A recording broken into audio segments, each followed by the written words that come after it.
Embracing life means accepting death. Panic not when life ebbs. Depart in peace. How one dies shows how one lives. What is up guys, welcome back. Today I'm going to show you how to play Kindred. So first of all, I had to start with a Q because of an invade. Usually you want to start with your W. It's a lot faster because it also gives you some sustain. But Kindred is super strong in the jungle right now. They buffed the ADC crit item, so that is of course something Kindred can abuse. On this champion you want to go for a 4 camp clear.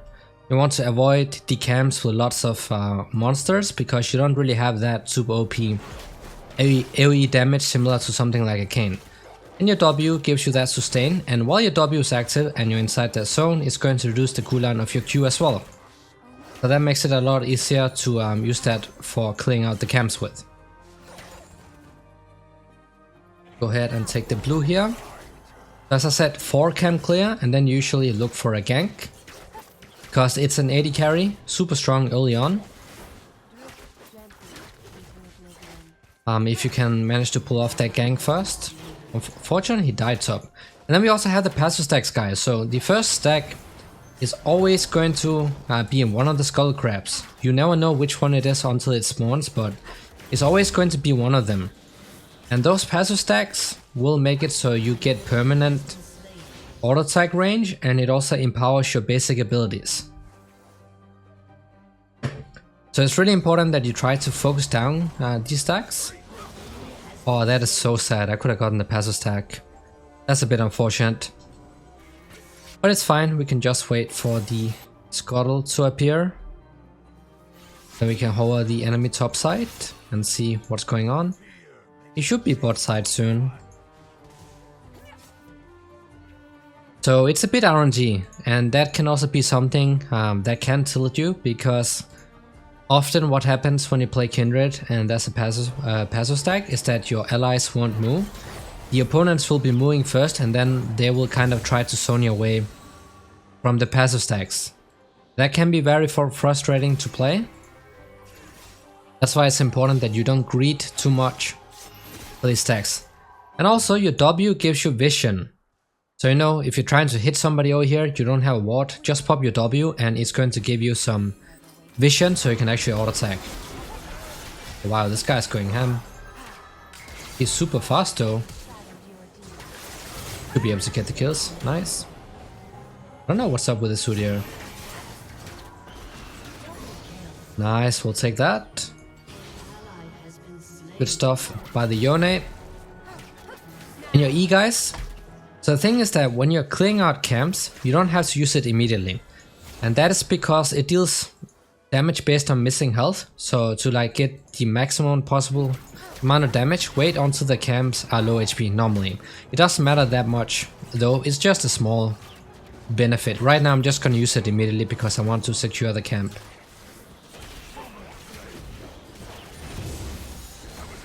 Alright, I'm just gonna get out. I got the passive stack. Oh my days. He's not stopping, is he? No.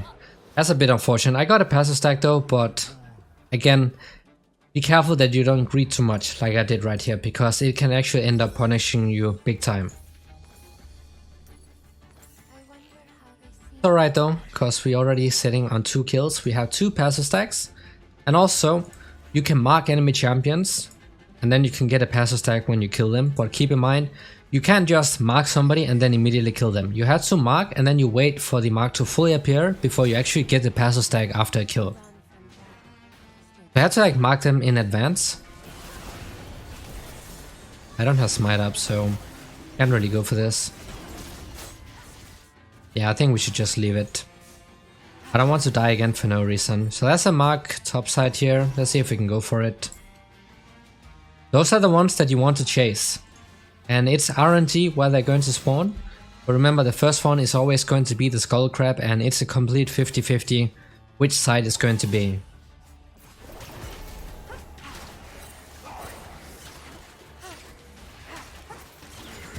Alright, that is secured. We got another mark. We can just leave this camp up. Perfect, that's what you want to do. Oh, he's toast. He's so dead.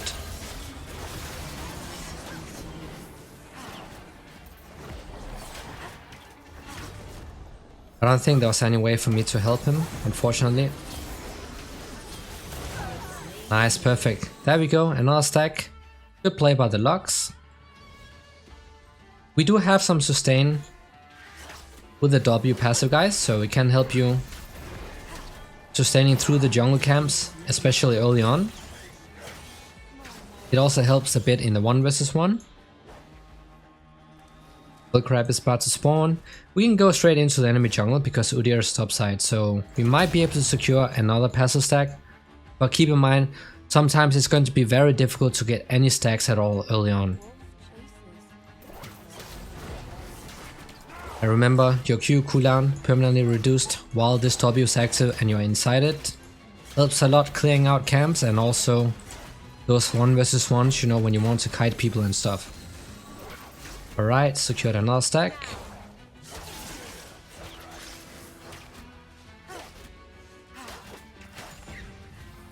Awesome. Now we can mark some other champions. Remember, before you go for anything, you want to make sure the mark is fully formed. That's when you go. Udyr is so fast, man. That's unreal. Oh, they are... Looks like they are completely done. We get a Q on the Udyr. No? Okay, at least they survive. So that's something. I did mess up my clear, but they're surviving, hopefully.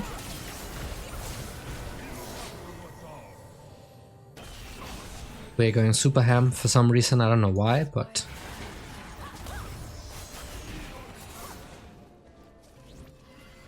Teammates are alive, that's what matters right now.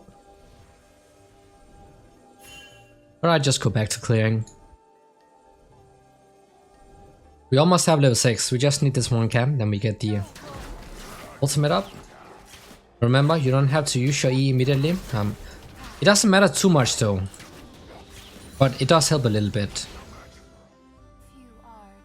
But the slower you get on your E, it can really help a ton when it comes to kiting and also making sure you can actually chase down the opponents. For your ultimate, guys, when you use it, you're going to make it so any target that is within your ultimate is going to be unkillable, including the opponent. So if you use it wrong, then you might end up saving the opponents too. But it can save you and it can turn around entire team fights if you use it right. We just smite this so we clear it a bit faster. Looks like some action is going on top side. Wow, they're really going ham for this one. We get the Udyr, that would be nice for the passive stack. And he is down. Whoops, I did not want to do that. Alright, we secure that stack. We might actually be... No, I don't think I should be risking it, so I'll just back off. Because we will be having access to the Kraken Slayer, so that's going to be the first mythic item, and then you want to build into the Infinity Edge right after, because they buffed Infinity Edge, so you only need, what was it, 40% crit? Yeah, 40% crit to get that extra damage. That's OP. Kraken Slayer online, and the good thing here is that you don't get to build lots of attack speed when you're going straight into the Infinity Edge, but luckily you do get a decent amount with this mythic passive. So you don't lose out on too much. He's still going top. I don't know what's going on with this guy, but... Let's mark the ADC right now. You also be careful that you don't make it too obvious that you are going to, you know, gank, because you can do that with your marks. There we go, Yone ult, or he does not have it up. That's all good, that's all fine. Find this skull crab here. We have 6 stacks, that's actually a lot this early on in the game, so not something you should be expecting to get this early on. We can go for the Drake. He got the Herald, so we'll just trade, that's fine. Hopefully the tower topside survives. Nice. Oh, I don't know what's going on there. Oh. A bunch of them are low HP. We'll take that. Take this one too.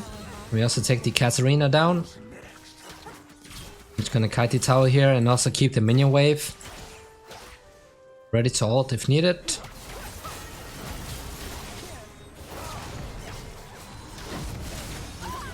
Nice. I should survive this. And that's how you can use your ultimate, guys. Be careful though, because it can actually end up saving the opponents.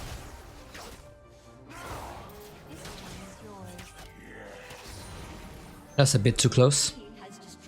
But we got it. We've been a little lucky this game, because as I said, you don't always get to pick up so many stacks. And I'm not going to greed for this one here. I think Udyr is still topside. If he was the one using the Herald. I did not pay attention to who picked it up. But as I said, don't greed too much for the passive stacks, because they can end up throwing the game. Because if you get denied too many passive stacks, it's going to be very hard getting back into the game. But as I said, these stacks, guys, they're going to permanently empower this champion, so you get permanent bonus auto attack range, and then they also buff your abilities. And this is also what makes Kindred a hyper scaling champion. Now we go straight into the Infinity Edge right here. I could have bought the BF Sword instead of getting the tier 2. But I feel like the tier 2 would be really nice in order to kite something like the Udyr with the Ghost and also the Darius with the Ghost if needed. So that's why I went for the boots. Just for the safety, because I already have lots of damage.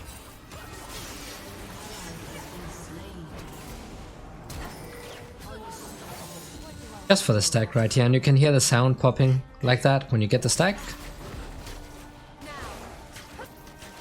Just as I said, don't immediately kill the enemy champion as soon as you clicked on them with the stack, because then you don't get it. Wait for the mark to fully form. So either you have to mark them way before you start ganking or just a little before, but either way it's going to alert the opponent, because they will also be able to see you marking them. You could easily use the passive stack system to bait people though. Like if you mark somebody, they'll start walking away because they think a gank is coming in. So you can also use that to like give your teammates some freedom to farm up.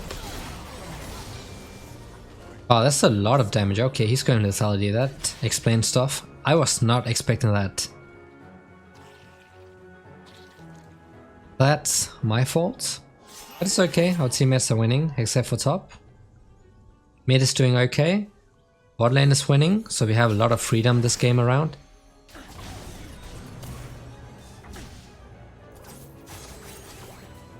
But it's a hyper scaling champion, so even if you fall behind, you don't have to FF. It is not the same as if you fall behind on something like a Pantheon or a Renekton, because they become absolutely useless later on. This champion has absolutely insane scaling. And it's infinite scaling similar to Veigar. It will keep becoming stronger and stronger as you get to pick up those passive stacks. So that's what it's all about. Okay, can we take this fair round? Who's the one waiting? Oh, there he is. He just wants to get within range so he can pop somebody with the full AD build. So hopefully my teammate saw this. Can we get him? No. He's out. He is out. Just take away his jungle camps. Remember, it's an AD carry. But it's an AD carry that has a lot of, self-peel with the ultimate.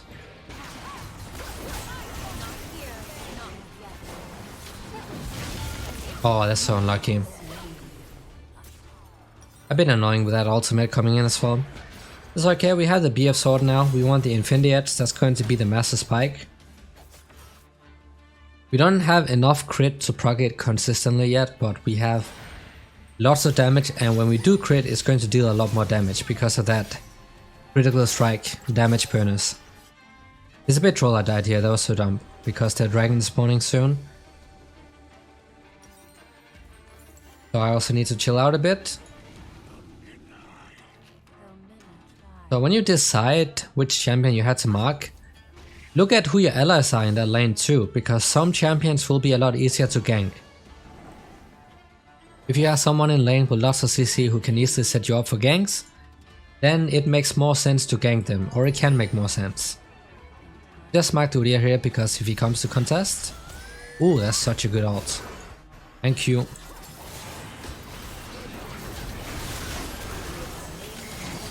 He's down, they got the Katarina, right? Okay, nice. So we can secure the Drake. I wanted to place a control ward, but it was on the wrong button.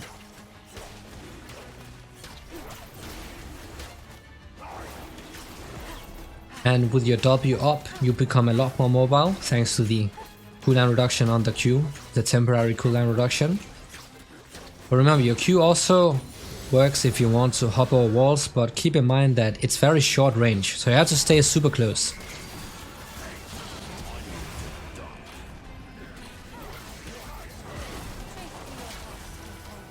Yeah, I don't want to mess with that. The Darius, he has a pretty big spike, so we'll just back off. We got what we wanted to. Getting the passive stacks, and we also got the Drake. The only thing we want to go for is to be able to scale up. But at the same time, this champion is also really strong early on when you go for ganks because it's a ranged champion. With CC, with a slow as well, and some missing health damage, so you can definitely look for kills early on, and you can also start invading the opponent, but be careful, like assassins is something she typically struggles with. Can we take this before it disappears? That'd be nice. For the passive stack. Does he need help? I feel like he got this. Oh, never mind. What is that damage? Hey, he got this. Going to reset, I guess. We just wait. And also pop that W, guys. It also deals lots of damage. Yeah, you had current health damage and you also have missing health damage, so you have lots of stuff in that kit. 11 passive stacks, and you can see the range increasing slowly, bit by bit, so it's going to be really fun once the team fight starts and you have lots of stacks. Because you're on 80 carry, so you want to stay in the back line, but it's going to be a lot easier to DPS the opponent. Can we go for the tower here? Let's use the Herald while we can. Maybe we can have it take the mid tower. The inhibitor tower, since people are topside. Usually you don't want to take down the inhibitor too early on, but right now it's fine, because it's always 20 minutes in the game. Right, this should be done. Udyr is coming. And you can use your W to get vision, guys. That's really important to know, so if you don't have vision, just pop your W. See ya. Alright, I actually want a base, because I'm sitting on so much gold. And they FF, so that was how to play Kindred. Hope this was helpful, thanks for watching, and see y'all next time.